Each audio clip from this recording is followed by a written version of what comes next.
Самое страшное, наверное, равнодушие. Равнодушие приравнивается к преступлению.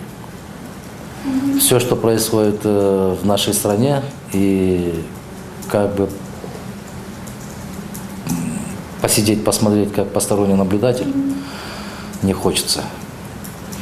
И есть у нас свое видение развития нашего государства. И для того, чтобы реализовать, президентская должность – это не самоцель. Это всего лишь инструмент для реализации своих каких-то там планов. Планы, касающиеся именно нашего государства. Изменение Конституции – это не главное. Главное, надо изменить ситуацию. Надо изменить жизнь. Мне больно смотреть, почему Кыргызстан всегда ходит протянутой рукой, прося помощи.